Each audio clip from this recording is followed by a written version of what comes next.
Mama, welcome back. First of all, thank you so much for the lovely warm reception I had following my first upload a few weeks ago. It was great, I really enjoyed reading all the comments. I'm here today to talk about my Diversathon wrap-up. So Diversathon has been happening over the last week on BookTube from the 22nd to the 29th, and I know lots and lots of people are involved. I never set out with lofty ambitions of reading lots and lots this week, but I did hope to get through 2 titles which I've managed, and it's been a pretty good week actually. So I wanted to talk about both of those. One is a physical book and one was an audio book that I listened to. The physical book was this one here, which is Half of a Yellow Sun by Chimamanda Ngozi Adichie. Now I believe this is her first novel. I'm not sure if it is actually. It's the first one that I've read. I know she's had a few out since. This is a couple of years old now, but it's definitely my first novel of hers, and I will definitely be rushing to read more. In fact, I've just bought Americana, and that's coming up on my to-do read list very soon. This absolutely blew me away. It's my first 5-star read of the year. It's one of the strongest books I've read in recent years actually. It tells the story of 3 main characters. You've got Ugwu, who's a boy who is a houseboy for one of the middle class families in this region of Nigeria. You've got Olana, who is from a wealthy family who moves in with a professor, and you've got Richard, who's an Englishman who is the partner of Olana's sister. So it is set in Nigeria in the 1960s during the Civil War and the particular periods where a region was separated off and became an independent, or attempted to become the independent Republic of Biafra, and the terrible war, the atrocities that happened during this time, and the effect on these 3 wonderful characters. The book opened with Ugwu being introduced into the new house and introduced to his employer. He'd just come from the village, and it was a fascinating opening, kind of seeing this unusual environment through this boy's eyes, and it was all new to him as well. And I completely fell in love with the characters here. I will say I've seen some criticism of the characters that they're too good, and they are very good. They're not without faults. You know, Olana is potentially quite snobby at times. Richard, as an Englishman, I think is possibly portrayed too reserved.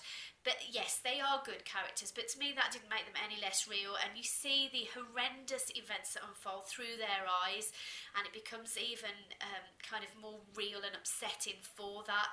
These were wonderful characters living through very hideous times really. The chronology skips a little bit, and that's one criticism I would have, is that I don't think it's really necessary. It opens before the war, and then you go to during the war, and then you go to back before the war, and then by halfway through she kind of gives up and it's all during the war. To me, I feel like it was only to hold back a slight reveal over the question of Olana's baby. There was a kind of little reveal there, and also to show the change of the characters' lives before and during the war. But I felt we really didn't need the skipping around, and I'd have been quite happy to read this as a linear narrative, to be honest. But the writing, it's just so beautiful. It's so evocative of this time and place which I was completely unfamiliar. I'm interested in kind of the everyday details of the lives that help you build up that picture. We had details of music, which was common at the time. I think it was called high life music, and I even went onto YouTube and googled 60s high life music, and it was nice to have it playing while I was reading this. Descriptions of the food, it seems so real, this place, which only makes what happens even more upsetting. I cried, I laughed, I was just so impressed. And if you haven't already read this, I'm sure lots of you have, I'm always late to the party, please do. Highly recommended. Absolutely wonderful book. The second book I read was the group read, I think it's called, which was The Underground Railroad by Coulson, Whitehead. Now I said read, I listened to this on Audible, and unfortunately I think that has had a negative effect on my experience. This really has put the nail in the coffin of audiobooks for me. I just don't enjoy them. I find it very difficult to focus and concentrate. The pace is either too quick or too slow for me. You know, I drift off. I've previously had success with audiobooks if they are biographies or non-fiction, but I don't know, there's something about, I need to see the printed page. So the Underground Railroad is the story of Cora, and to some extent her mother and grandmother, who are plantations on slaves on a plantation in the deep south of America in the 19th century. And it's the story of Cora's escape via the Underground Railroad, which was a real thing, I believe, but it described the network of people helping slaves escape in those times. In the book, it is translated to something that is a real physical railroad, which I know lots of people commented on that as a magical realism symbol in the book. What did I think of this book? Well, I felt a real disconnect with Cora. I don't know if that is deliberate, but she was very much a vehicle for us to see this episodic nature of the atrocities that the slaves were subject to. She was almost like a Forrest Gump character, kind of going through all these different situations. And yes, it was very uncomfortable reading. The slave narrative is something that's been done often and well, but not always as an own voices type narrative. And for me, I felt it would work better in first person. Cora was just too much of a vehicle, and I didn't feel like I really connected with her as a character, and I would have liked to have done, whether that was the intention or not. I loved the idea of the Underground Railroad. People have called it magic realism.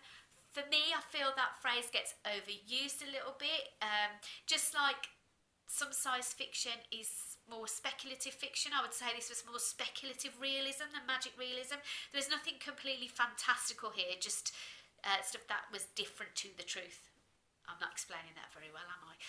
But yeah, certainly some of the places Cora went through and some of the things she saw were imaginings, but they were all kind of viable imaginings to my mind.